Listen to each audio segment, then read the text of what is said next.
Assalamualaikum warahmatullahi wabarakatuh. Bismillahirrahmanirrahim. Alhamdulillahi rabbil alamin. Wassalatu wassalamu ala asyrafil anbiya'i wal mursalin Sayyidina wa maulana Muhammadin wa ala alihi wa sahbihi ajma'in. Wa la hawla wa la quwwata illa billahil aliyyil azim. Amma ba'd. Menyambung siri pengajian kita daripada kitab Iljamul Awam an Ilmil Kalam karangan Al-Imam Al-Ghazali rahimahullahu ta'ala rahmatan wasi'ah. Dalam pembacaan kita sebelum ini telah dirumuskan oleh Al-Imam Al-Ghazali bahawasanya apakah tanggungjawab yang sayugia dipraktiskan oleh orang awam apabila mereka berhadapan ataupun saat mereka berinteraksi dengan hadis-hadis sifat.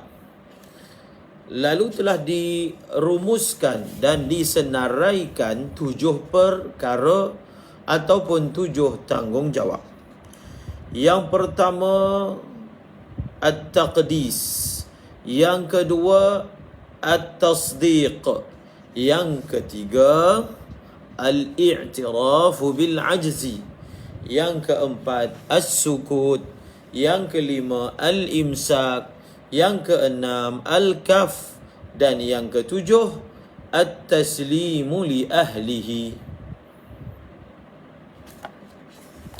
Yang pertama, at-taqdis, mensucikan Allah.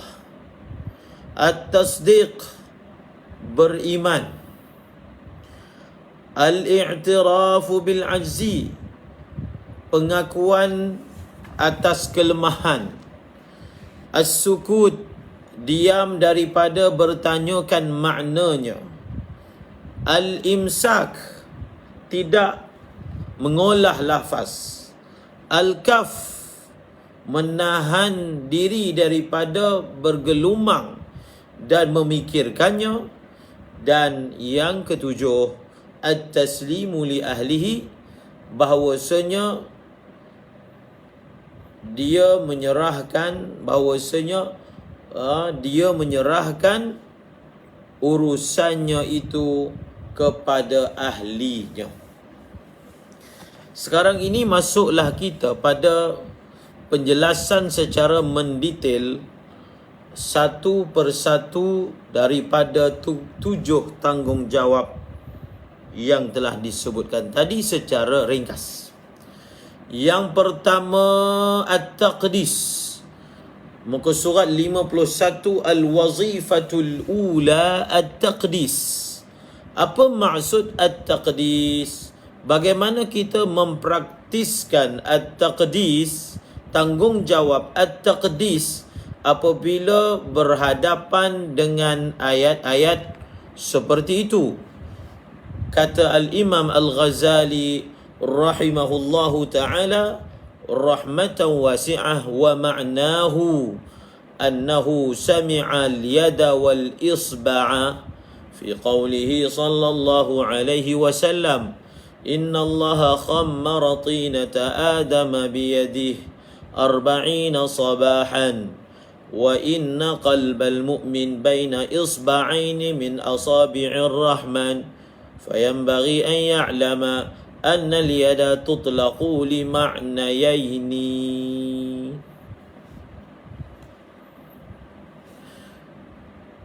Maknanya dan bermula maknanya taqdis adalah bahawasanya ia syakhs al-ami, bahawasanya ia syakhs al-ami, orang awam, apabila mendengar ia akan kalimah al-yad dan al-isba' di dalam sabdaannya baginda sallallahu alaihi wasallam, Innallah, sesungguhnya Allah telah menggaulkan, telah mencampurkan dengan air akan tanah Nabi Adam alaihi salam dengan kedua yadnya, selama 40 pagi. Selama 40 pagi.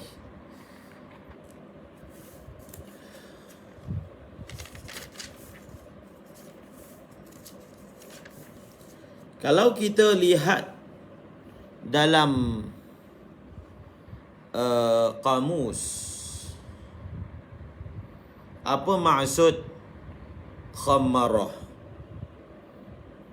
Khammarah ni dia ada makna peram. Khamar tu ialah benda yang diperam. Jadi khammarah juga memberi makna tutup. Seperti mana khimar iaitu tudung, dia memberi makna penutup kepala. Maka khammara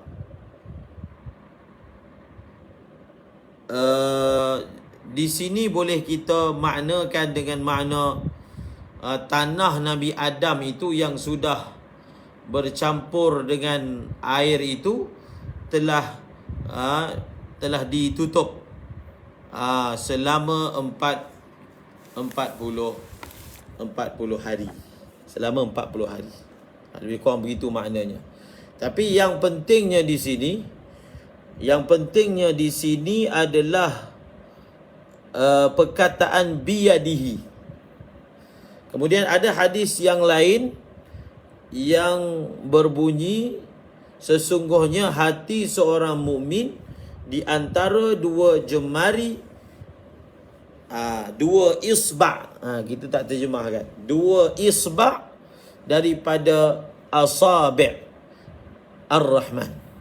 Jadi bila seseorang awam jumpa dengan hadis yang ada sebut perkataan yad, contoh yang ada perkataan isba', kalau terjemahan biasa yad ini tangan, yang salah satu daripada maknanya adalah anggota badan, jarihah. Perkataan isba' dalam terjemahan biasanya dia merujuk kepada anggota, iaitu jari. Tetapi apabila perkataan yad dan isba' dinisbahkan kepada Ar-Rahman, seperti mana dalam kedua hadis yang kita bacakan tadi, maka kata Al-Imam Al-Ghazali, fayambaghi an ya'lama anna al-yada tutlaqu li ma'nayain. Maka sayugialah bahawasanya mengetahui ia syakhs, bahawasanya yad itu diitlaqkan, perkataan al-yadu diitlaqkan, diguna pakai, dituju pakai kepada dua makna. Ahaduhuma wa huwa al-wad'u al-asli huwa udhun murakkabun min lahmin wa 'azmin wa 'asabin, واللحم والعظم والعصب جسم مخصوص بصفات مخصوصة، والجسم عبارة عن مقدر له طول وعرض وعمق يمنع غيره من أن يوجد بحيث هو إلا أن يتنحى عن ذلك المكان. Ada dua makna bagi yad contohnya, dan salah satu daripada kedua makna, wa huwal wad'ul asli jumlah mu'taridah, dia itu iaitu salah satu daripada dua makna itu adalah merupakan peletakan maknanya yang asli. Wada' tu maksudnya apa? Perletakan lafaz untuk makna yang asli. asal makna yad itu adalah huwa, dia adalah dia adalah iaitu lafaz yad. Dia itu adalah lafaz yad. Lafaz yad itu adalah udhun, anggota, murakkabun, yang terdiri, yang tersusun, yang terbentuk daripada laham, daging, azam, tulang, urat, asab, dan bermula daging, tulang, urat adalah merupakan jisim yang dikhususkan akan dia jisim itu dengan sifat-sifat yang khusus. Bila disebut jisim, jisim mempunyai ciri-ciri yang khusus. Tulang jisim, urat jisim, daging juga jisim. Dan jisim adalah sesuatu yang mempunyai ciri-ciri khusus. Kita lihat apakah tafsiran kepada jisim itu sendiri. Jisim adalah wal jismu, dan bermula jisim adalah merupakan ungkapan bagi sesuatu yang ditetapkan baginya apa? Sesuatu yang ditetapkan baginya sesuatu akan panjang, lebar dan dalam. Jadi jisim ni benda yang dia ada segi, dari sudut panjangnya, dari sudut lebarnya, dari sudut dalamnya. Itu panggil jisim. Contoh ni cawan ni jisim. Bila cawan ni jisim, dia ada sudut panjang dia, dia ada sudut lebar dia, sudut memanjang, sudut melebar, dan kedalaman, umqun. Maka itu dipanggil jisim. Dan yamna'u ghairahu, yang menghalang ia muqaddar, yang disifatkan dengan sifat tadi, yang menghalang ia muqaddar, lahu tulun ila akhirih, akan selainnya daripada bahawa didapati akan dia apa? Dia selainnya, bihaisu, di tempat mana beradanya ia. Haisu dengan makna tempat. Maksudnya jisim ni adalah sesuatu yang ada panjang, ada lebar dan ada dalam. Yang kalau dia ada di satu tempat, bihaisu huwa, dia ada di satu tempat, maka tempat itu tidak boleh diisi oleh selain daripada dia. Itu yang dimaksudkan menghalang akan selainnya daripada bahawa didapati akan dia. Maksudnya ada, yujada mawjud, daripada wujud ia selainnya. B itu dengan makna zaraf, di tempat yang beradanya dia muqaddar. Illa, melainkan bahawa beralih ia daripada yang demikian tempat. Itu makna jisim. Jisim ini bila dia mengisi satu ruang, ruang itu tidak boleh diisi oleh selainnya, kecuali sekiranya dia beralih daripada tempat yang pertama tadi, barulah ghairahu boleh mengisinya. Itu ta'rif jisim. Maka bila kita kata yad atas makna pertama, dia adalah jisim. Dan jisim ini dia mempunyai lawazimnya. Bila sesuatu itu jisim, lazim daripadanya mengisi ruang, mengisi tempat. Dia tidak qaim binafsihi dalam erti kata khariji. Dalam erti kata khariji, melainkan dia perlu wujud di dalam satu ruang. Itu namanya apa? Jisim. Itu makna pertama yang disebut sebagai maknanya atas perletakan wada' yang asli. Wa qad yusta'aru hadzal lafzu a'ni al-yada li ma'nan akhara laysa dhalika al-ma'na bi jismin aslan kama yuqalu al-baldatu fi yadil amiri fa inna dhalika mafhumun wa in kana al-amiru maqtu' al-yadi mathalan. Dan qad itu litaqlil, dan kadang-kadang diisti'arahkan, dipinjamkan akan lafaz ini. Lafaz apa? A'ni, kata Imam Ghazali, maksud aku lafaz al-yad. Jumlah mu'taridah li ma'nan jar majrur muta'alliq kepada yusta'ar, dan kadang-kadang dipinjamkan akan lafaz ini untuk makna lain. Untuk makna lain yang laisa dzalika, itu jumlah ini menjadi sifat kepada makna lain. Sifat yang kedua, ataupun sifat kepada makna lain yang tidaklah yang demikian makna itu merupakan jisim langsung. Zalikal makna, al-ilam itu kembali kepada makna akhar lah. Maksudnya dia ada makna kedua yang dipinjam. Faham tak maksud isti'arah dalam ilmu balaghah? Dia bukan perkataan asal bagi sesuatu makna, tapi dipinjam perkataan yang asalnya merujuk kepada satu makna, dipinjamkan kepada satu makna yang lain, yang dalam konteks perkataan yad, makna yang dipinjam perkataan lafaz tidak mempunyai elemen jisim langsung, tidak ada.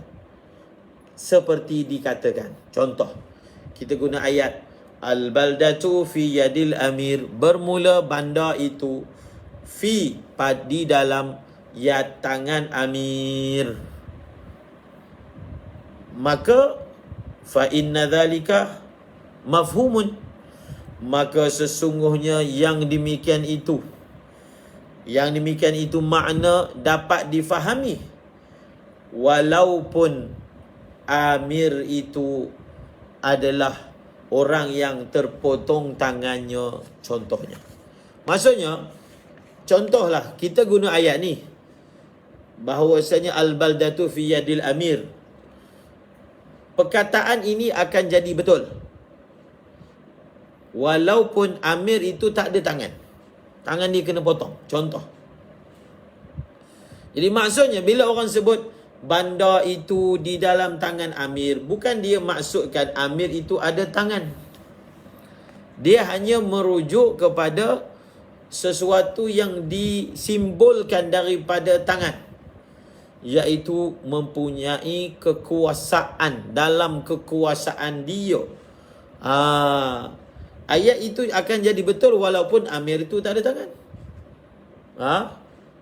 Jadi tak semestinya bila dia isbatkan al-yadu fi yadil amir, ayat ini hanya akan jadi betul kalaulah amir itu ada makna tangan seperti tafsiran yang pertama.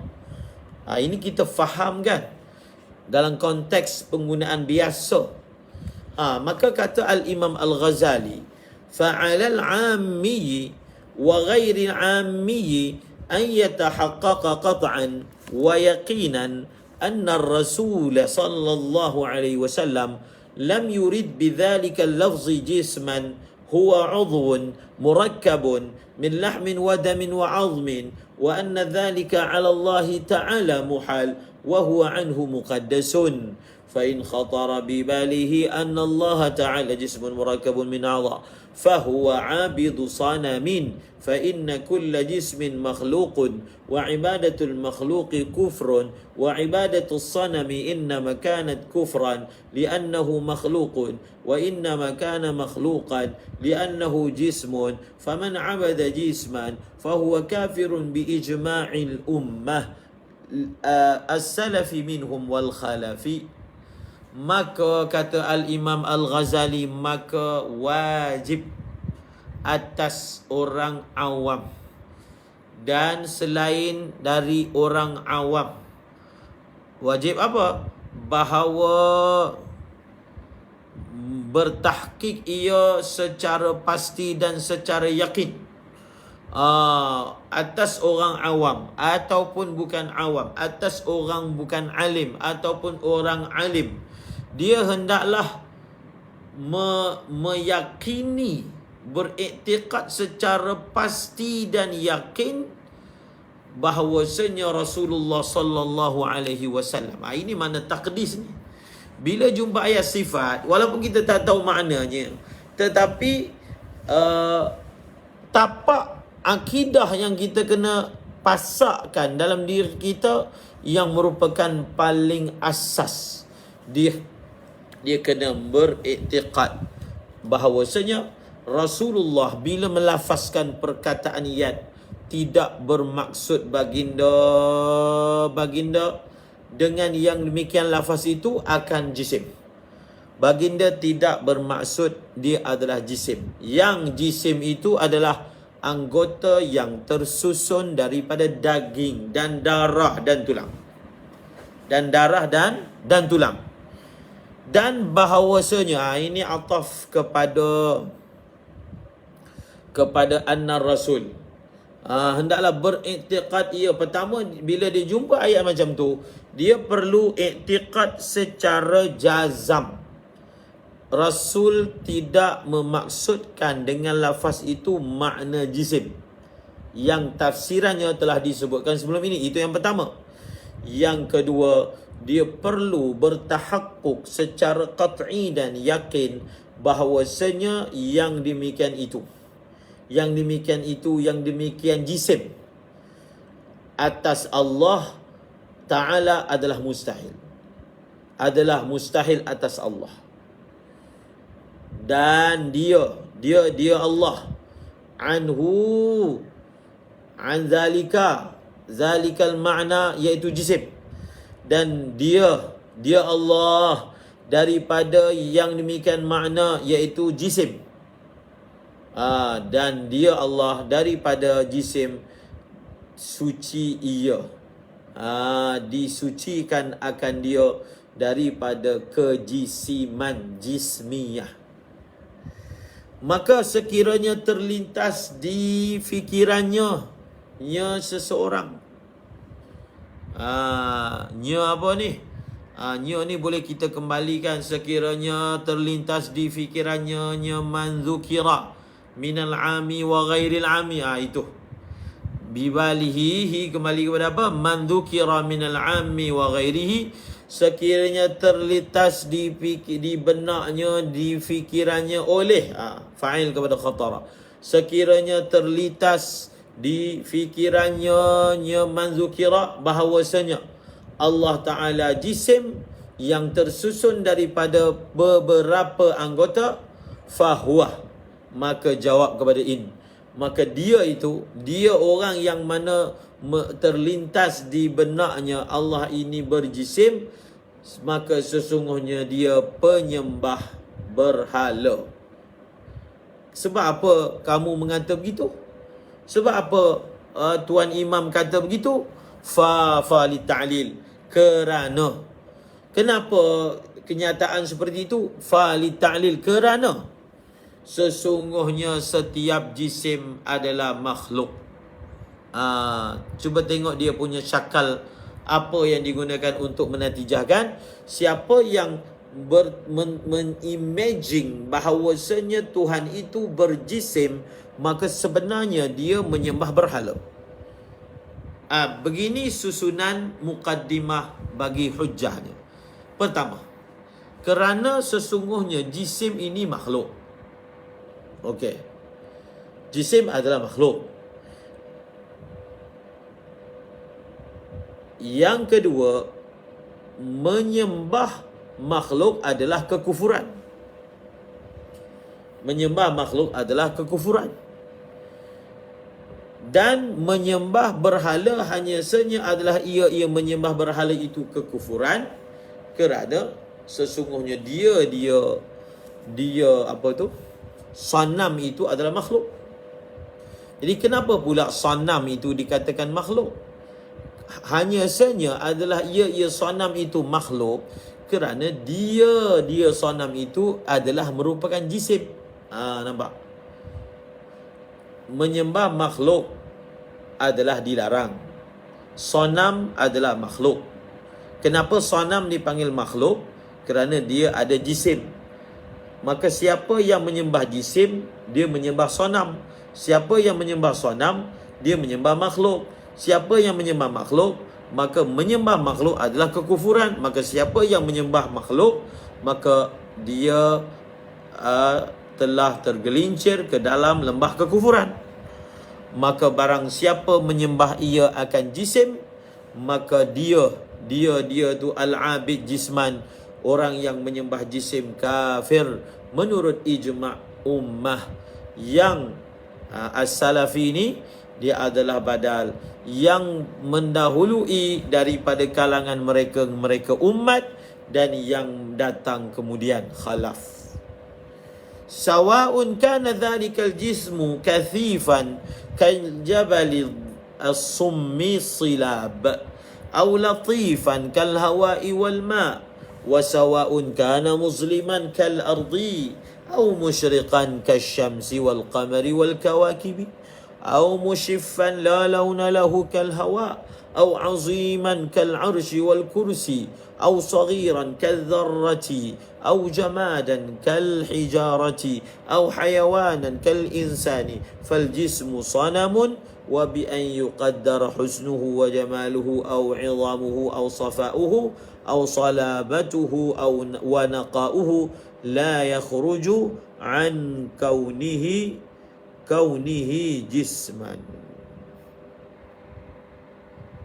Sama ada yang kata tak boleh, yang kata menafikan jisim daripada Allah ni, yang kata siapa menyembah jisim dia menyembah makhluk yang mengakibatkan kufur. Jisim itu sama ada adalah yang demikian jisim itu kathif. Jadi jisim ni ada jenis kasif, dia jenis tebal, berpepejal. Sebab kita belajar kan, sesuatu itu dia dibahagikan kepada pepejal dan juga cairan.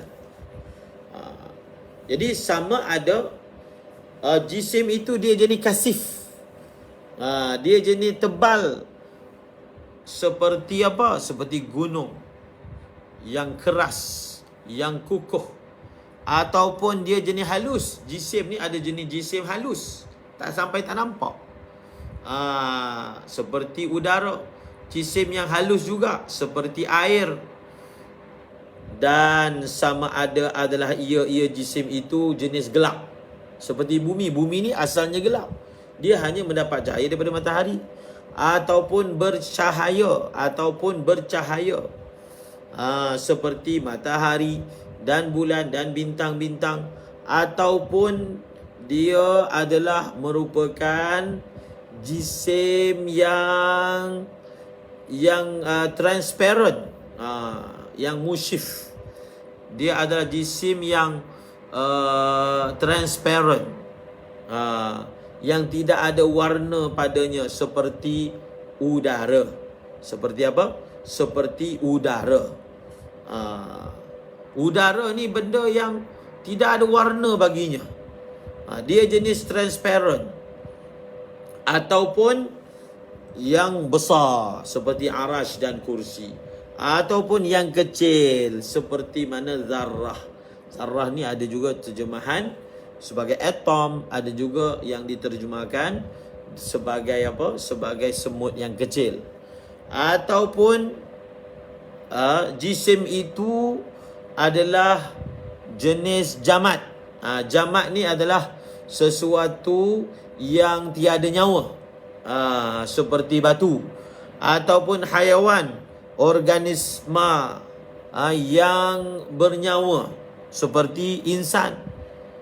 Tak kisahlah jisim itu datang dalam bentuk apa, cecair, pepejal, kecil, besar, transparent, berwarna, ataupun seumpamanya, ada nyawa, tak ada nyawa, maka jisim adalah berhala. Jisim adalah berhala. Dan wabi an yuqaddarah, dan dengan ditakdirkan, maksudnya dengan kita andaikanlah jisim itu adalah cantik, indah, agung, bersih, kukuh, murni. La yakhruju, tidak keluar ia jisim, tidak keluar ia sesuatu daripada keadaannya jisim, sebagai jisim. Maksudnya, kalau bagaimana cemerlangnya pun sesuatu, cemerlang daripada segi cantik, indah, agung, bersih, kukuh, murni, dengan apa pun sifat-sifat istimewa, sifat-sifat cemerlang bersifat dengannya oleh jisim, tidaklah keluar ia yang bersifat dengan sifat-sifat itu daripada keadaannya itu dipanggil jisim. Tak kisahlah dia macam mana pun, tapi kembali kepada satu titik, satu poin, dia adalah jisim. Wa man nafal jismiyatu an jismiyata anhu wa an yadihi wa isba'ihi faqad nafal udwiyata wal lahma wal asaba wa qaddasa ar-rabb subhanahu amma yujibul hudutha. Dan barang siapa yang menafikan kejisiman daripada Allah, dia menafikan jisim, berjisim itu.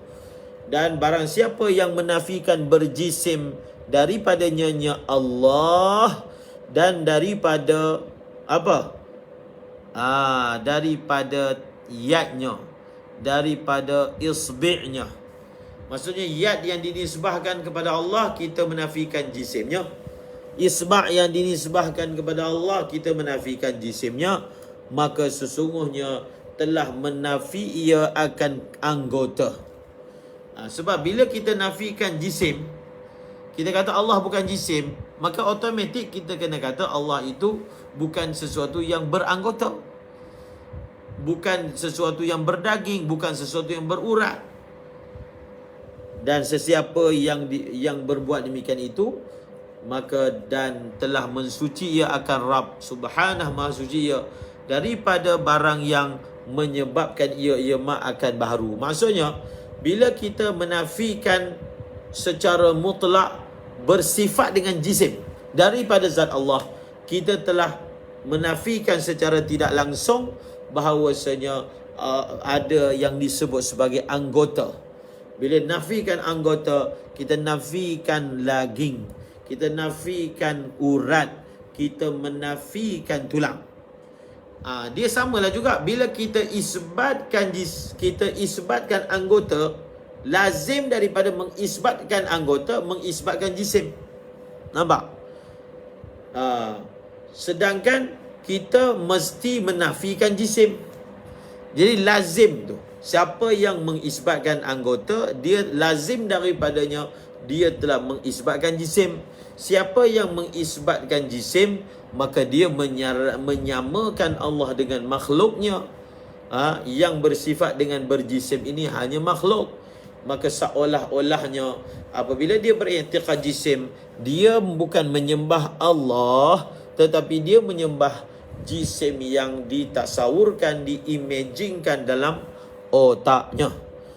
فَلْيَعْتَقِدْ بَعْدَهُ أَنَّهُ عِبَارَةٌ عَنْ مَعْنًى مِنَ الْمَعَانِي لَيْسَ بِجِسْمٍ وَلَا عَرَضٍ فِي جِسْمٍ يَلِيقُ ذَلِكَ الْمَعْنَى بِصِفَاتِ الْجَلَالِ وَالْكِبْرِيَاءِ فإن كان لا يدري ذلك المعنى ولا يفهم كنه حقيقته فليس عليه في ذلك تكليف أصلا فمعرفة تأويله ومعناه ليس بواجب عليه بل الواجب عليه ألا يخوض فيه كما سيأتي.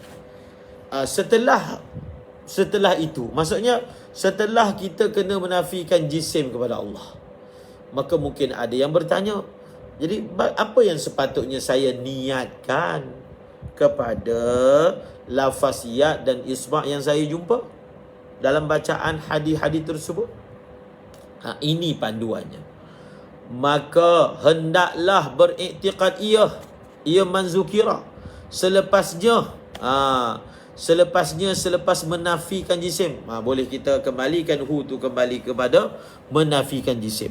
Maka hendaklah beriktikad ia man zukira minal ami wa ghairil ami. Selepasnya, selepas menafikan jisim daripada Allah, bahawasanya ia tu lafaz yad dan isba'. Okey, kalau kena nafikan makna anggota daripada lafaz yad dan isba', maka selepas itu apa i'tiqad dia terhadap lafaz itu? Kalau bukan makna tangan, kalau bukan makna jari, kalau bukan makna anggota, maka hendaklah, ini panduan dia, hendaklah selepasnya bahawa beriktikad ia bahawasanya dia itu maksudnya lafaz yad dan isba', dia adalah merupakan ibaratun, ungkapan bagi sesuatu makna daripada makna-makna. Dia i'tiqad yad tu adalah makna dia, isba' tu adalah maknanya laisa, tapi yang pasti makna itu laisa bijismin, bukanlah benda yang jisim. Wala aradin, dan dia juga bukanlah sifat pada jisim. Dia bukan jisim, dia bukan arad. Kemudian yaliqu, yaliqu sifat kepada makna yang layak, bukan, dia bukan sifat, dia boleh kita kata jumlah baru. Layak oleh yang demikian makna itu dengan sifat keagungan dan kemegahan Allah. Makna dia makna apa? Makna yang layak bagi Allah, tapi yang pasti dia bukan makna anggota. Bukan kita kata maknanya tangan tapi dengan rupa tangan yang layak bagi Allah. Bukan. Itu bukan salaf. Okey, sekarang ni i'tiqad makna. Tapi adakah ada makna yang spesifik? Kalaulah apalah kami setuju untuk menafikan jisim, tapi kami tak dapatlah nak i'tiqad tanpa secara tergantung, tanpa mengetahui maknanya secara spesifik. Maka kata Imam Ghazali, maka sekiranya tidak mengetahui ia akan yang demikian makna, dia tak tahu, dia tak ada ilmu, tak sampai, dia tak sampai, dan tidak memahami ia akan hakikatnya makna, maka dia tak perlu keluh kesah. Falaisa alaihi fi dzalika taklifun aslan, maka tidaklah ke atasnya nyaman tadi pada yang demikian itu, pada makna itu tidak ada sebarang taklif langsung. Syariat tidak taklifkan dia untuk tahu hakikat makna itu. Maka mengetahui tafsirannya dan maknanya tidaklah wajib ke atasnya. Tak wajib. Kalau dia tu lemah daripada mengetahui maknanya, maka dia hanya tafwid. Itu makna tafwid. Dia serahkan maknanya kepada Allah, tapi secara ijmali tu ada.